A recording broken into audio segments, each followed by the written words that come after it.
Hello, everyone. My name is Zachary Speron. I'm going to be presenting to you today on mental technology and providing you with some tools and skills to hopefully help your lives be happier, healthier, and more productive, more positive.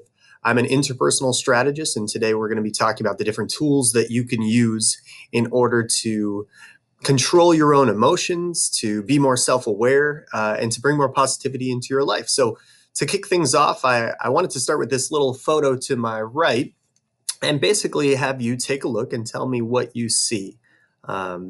This image is a bit abstract in the sense that you can see two different images. Some people see a woman that is turning slightly away, where you're slightly looking from behind her. And the other image that some people will see is the image of an old man that you can kind of see his face looking down, his eyes closed.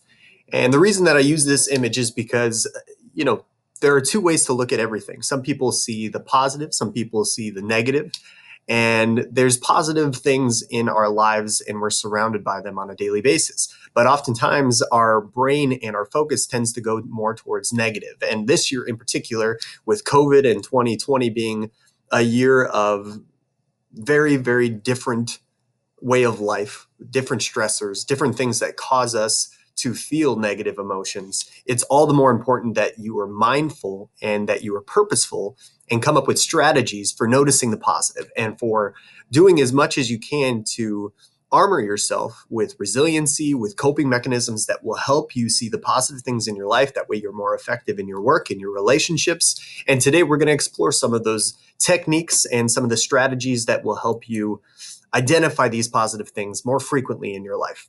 So mental technology is basically strategic choices to create emotional control and positive energy. And every day that you have that emotional control and positivity in your life, you're more effective in dealing with coworkers, with patients, with clients, with customers, whatever it may be. But in order to do that, it really takes the right kind of philosophy. And I think one quote that really epitomizes that philosophy is by Henry Ford: whether you think you can or you can't, you're right. And our perspective, our own ceilings for ourselves, our own way of limiting ourselves oftentimes is what dictates whether or not we perform well or are happy, or we perform poorly and are unhappy and get frustrated. The stress that is caused in our daily lives has been compounded, especially this year. So we have to come up with some great strategies for fighting off some of that negative energy and for the things that constantly test this on a day-to-day basis. So I think this quote really summarizes the fact that you are in the driver's seat, and it's about not reacting to things. A lot of times we look at a negative stimulus and we say, I reacted this way because this negative thing caused me to react negatively. And even though that technically makes sense, what we have to remember is that our response is a choice. There's a stimulus and then there's a reaction, but in between is a choice. We may not always look at it as that we have much of a choice, but the reality is you can take a bad situation and make something positive out of it. You can also take a good situation and look for the negative in it. You are in the driver's seat as far as how you are going to interpret that stimulus and the way that you are going to react to it. It takes mindfulness to sometimes take that negative stimulus and turn it into some kind of positive, or to be constructive and recognize when you're having those negative emotions. Stress is happening on a daily basis for everyone right now. And a lot of times that stress is boiling over based on things that are happening at home and worry and our health concerns.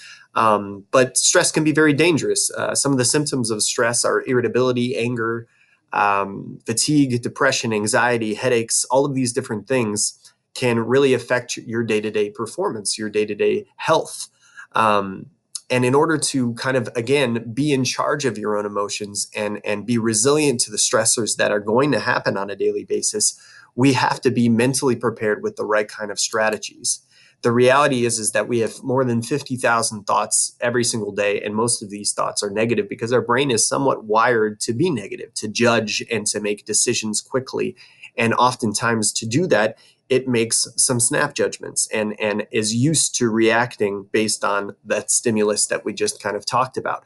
So I always think of the kind of dichotomy of the devil on the shoulder and the angel on the shoulder that we've seen in a lot of different movies and is constantly kind of played out.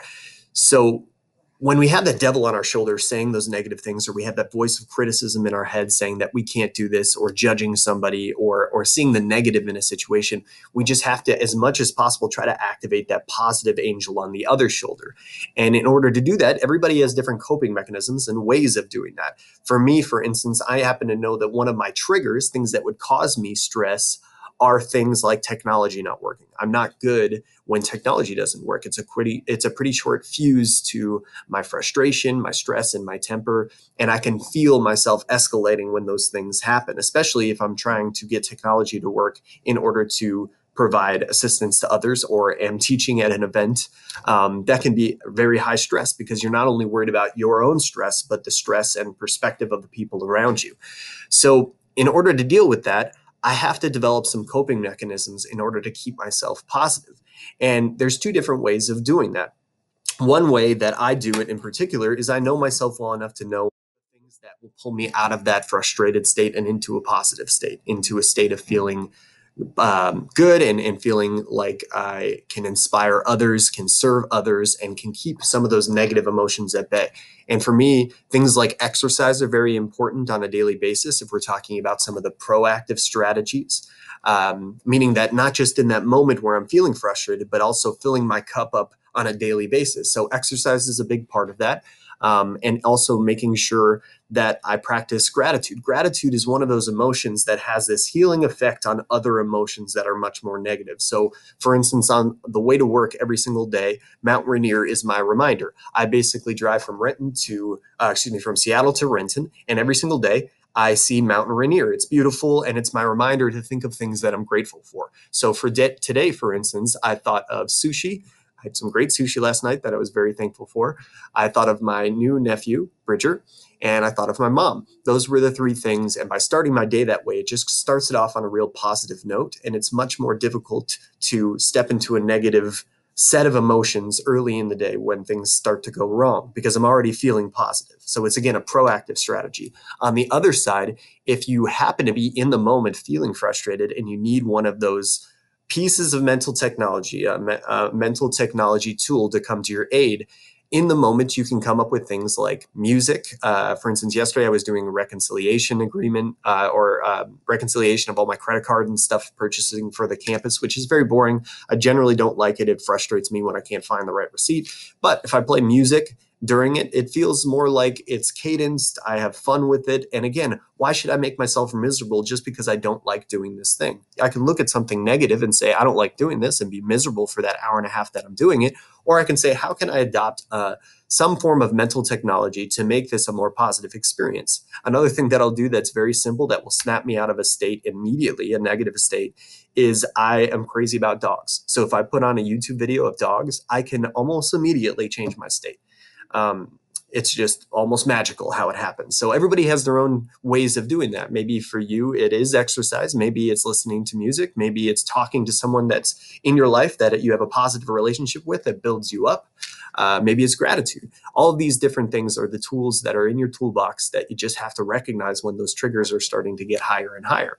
So there's negative stress, distress, and there's also positive stress, stress that is considered to be normal. A lot of times we might look at stress as though we're not supposed to experience it, but what we have to remember is just stress is a part of our lives, especially in 2020 with everything that's happening with COVID-19.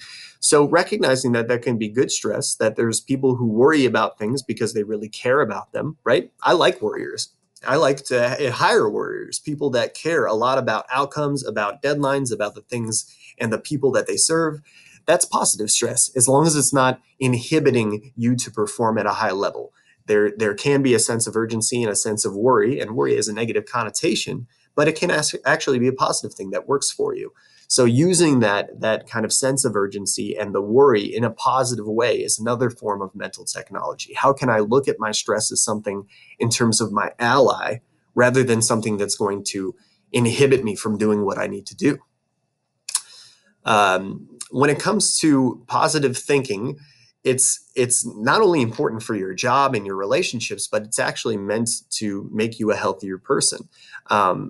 Positive thoughts and emotions have a direct effect on your biology. So positive thoughts and interactions generally release dopamine, endorphins, oxytocin, and adrenaline, all these positive things that can come to your aid and provide you with a certain level of performance when it comes to serving others, when it comes to your energy, which is so important, right? Having energy. I just believe you can't give what you don't have. So if you're not constantly filling your cup up with your own mental technology, with your own tactics, it's going to be much harder to give that to others, because that's what we want to do as leaders or as people that work to serve others. Is we want to have that energy, that ability to take care of other people. And in order to do that, we have to recognize and use our mental technology in order to change our states when we start to find ourselves walking down that darker road. Just being aware of what that feels like, and then coming up with those simple triggers, even standing up and going for a walk, or taking those deep breaths and saying, I'm going to leave that behind and I'm going to move on to something more positive, can be really important to making that impact. And so I hope just some of these tactics today are things that you can think about that will hopefully make you more effective and happier. I want to leave you with this quote because I think it really represents what we talked about today. And that is, what lies behind us and what lies before us are tiny matters compared to what lies within us. And so what lies within you are a lot of different tools that you just have to get working in the right direction. And with the right kind of focus, you can do that. I'd like to thank you for having me today and for sharing some time with me. I hope this was helpful for you. Please reach out to me if I can be of any more help, or if you want to learn a little bit more about this mental technology that we've spoken about today. And again, big thanks to the American Heart Association. And I hope you enjoy the rest of 2020 with your mental technology hopefully coming to your aid.